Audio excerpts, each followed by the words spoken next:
ताज़ा खबरों के लिए कोणार्क न्यूज़ को सब्सक्राइब करें और बेल आइकन ज़रूर दबाएं। कोणार्क, अपना शहर, अपनी बातें। हेलो, मैं डॉक्टर वरुण भाटिया। लॉकडाउन के वक्त दांतों का ख्याल कैसे रखना है, ये चीज़ के बारे में मैंने अपनी तरफ से कुछ सलाह दी थी और आप सब ने, शहरवासियों ने वो मानी और मुझे बहुत सारा रिस्पांस मिला व्हाट्सअप नंबर पे भी और पर्सनल फ़ोन भी आए। इसके लिए आप सबको बहुत बहुत धन्यवाद। आज मैं आपको बच्चों के दांतों का ख्याल कैसे रखें, ये चीज़ के बारे में बताना चाहता हूँ। तो सबसे पहले हम कहेंगे कि बच्चों के दांत को हम 2 से 3 पार्ट में डिवाइड करते हैं उम्र के हिसाब से। जैसे बच्चा पैदा होना यानी 0 years to 3 years, second part 3 to 6 years और 6 to 14 ईयर्स। ये 3 पार्ट में हम डिवाइड कर सकते हैं। तो सबसे पहले 0 to 3 ईयर्स की बात लेते हैं। बहुत बार क्या होता है कि जैसे ही बच्चा पैदा होता है तो उनके बहुत सारे बच्चों के मुंह में उसी टाइम पैदाशी वक्त ही छोटे दांत दिखाई देते हैं। उसको हम लोग नेटल टीथ का भी कह सकते हैं। वो जब बच्चा पैदा होता है और माँ बाप कई बार देखते हैं कि वो दांत निकल चुका है पैदा होते ही, तो घबरा जाते हैं। तो इसमें कोई भी घबराने की बात नहीं है। ये दांत जल्द ही गिर जाता है और इससे बच्चों के सेहत पे कोई असर नहीं होता है। कई बार जो टीथ है पहले महीने में आना शुरू हो जाते हैं, वो मोस्टली नीचे के भाग में 2 छोटे छोटे दांत के रूप में आते हैं। उसे हम लोग न्यूनेटल टीथ भी कहते हैं। उससे भी घबराने की कोई ज़रूरत नहीं। अगर वो बराबर टिका हुआ है, नहीं हिल रहा है, तो उसे रहने दीजिए और अगर वो हिलता है तो डेंटिस्ट पास जाके उसे निकाल दीजिए।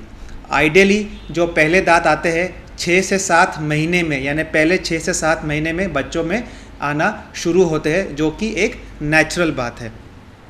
तो सबसे पहले मैं आपको बताऊंगा कि जब वो दांत बच्चों में आते हैं तो क्या चेंजेस बच्चों के बिहेवियर में आते हैं।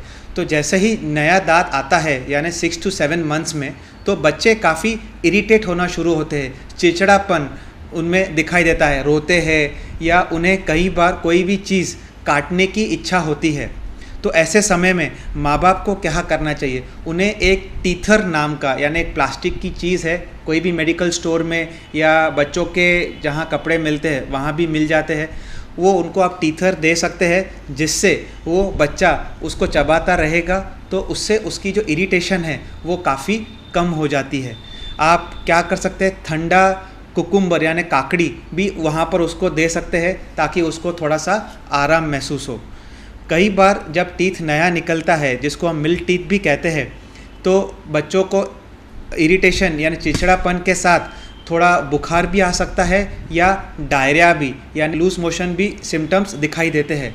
तो उसमें भी कोई घबराने की ज़रूरत नहीं है। आप अपने नज़दीकी पीडियाट्रिशियन यानी बच्चों के डॉक्टर या बच्चों के दांत के डॉक्टर को दिखाइए। वो पूरा हिस्ट्री लेके उन्हें जो एनाल्जेसिक्स यानी या एंटीबायोटिक्स देके वो ठीक हो सकते हैं। और साथ ही में आप बच्चों का थोड़ा सा बुखार भी बीच में चेक कीजिए। वो टेम्प्रेरी फेज़ है, 1 या 2 दिन में वो उतर जाते हैं। और बच्चों को एक नॉर्मल मुस्लिन क्लॉथ यानी या कॉटन बोलिए या फिर नरम रेशम सा कपड़ा से ल्यूक वार्म वाटर यानी कोमट पानी में डुबा के आप उसे बीच बीच में साफ़ करते रहिए, तो बच्चों को थोड़ा अच्छा महसूस होता है। अभी आपके मन में है कि हम डेंटिस्ट के पास बच्चों को कब ले जाएं। जैसे ही पहला दांत मुंह में निकलना शुरू हो जाए या पूरी तरह निकल जाए, तो आप फर्स्ट विजिट डेंटिस्ट को उस टाइम आके अपने बच्चों को दिखाइए। याद रखिए, जब बच्चा 3 साल के पहले नॉन फ्लोरिडेटेड टूथपेस्ट ही यूज़ कीजिए, यानी जिस टूथपेस्ट में फ्लोराइड बिल्कुल न हो तो ही यूज़ कीजिए। जैसा ही बच्चे में थूक फेंकने की रिफ्लेक्स बन जाए, यानी बच्चा खुद से थूक फेंकना शुरू करे, उसी के बाद ही आप उसको फ्लोरिडेटेड टूथपेस्ट दे सकते हैं। आपको बच्चों में ब्रश कितनी देर कराना है वो भी मैं आपको बता देता हूँ। 2 क्यूब रूल, यानी ये आपको हमेशा याद रखना है। 2 क्यूब यानी 2 मिनट तक आपको बच्चे को ब्रश कराना है और उसके बाद दिन में 2 बार ब्रश कराना है और हर ब्रश करने के बाद कम से कम 2 घंटे तक हो सके तो बच्चे को खाना नहीं देना है। तो ये 2 क्यूब रूल हमेशा याद रखिए। बहुत माँ बाप जो काफ़ी काम में व्यस्त रहते हैं वो क्या करते हैं, कई बार बच्चों को अपना बॉटल फीडिंग करके या फिर सोते समय बॉटल फीड करके उनको सुला देते हैं। इससे क्या होता है, जो बॉटल में जो दूध रहता है वो दांतों में कई बार जमा हो जाता है और वो आगे चल के दांतों में सड़न पैदा कर देता है, जो कि बिल्कुल गलत है।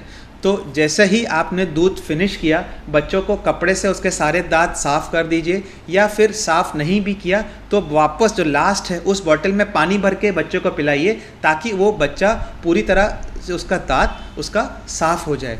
यानी याद रखिए, कोई भी मीठी चीज़ रात को सोते वक्त या फिर कई समय तक उस पर चिपका न रहे, ऐसी चीज़ें पदार्थ आप बॉटल में डाल के बच्चों को न पिलाएं। एक और बात है कि जैसे ही बच्चा 9 से 11 साल के बीच में होता है, उसमें आगे के 2 दांत में गैप्स होती है, तो उस टाइम भी पेरेंट्स काफ़ी परेशान होते हैं कि क्या मेरे बच्चों के दांत हमेशा लाइफ लॉन्ग में गैप्स रहेगी। बोला, इस स्टेज को हम लोग अगली डकलिंग स्टेज भी कहते हैं। इसमें कोई घबराने की बात नहीं है, क्योंकि जैसा ही कॉर्नर वाले टीथ यानी कैनाइंस जैसा ही बाहर आ जाएंगे तो वो गैप्स ऑटोमेटिक बंद हो जाएंगे। तो इसमें भी कोई घबराने की बात नहीं है।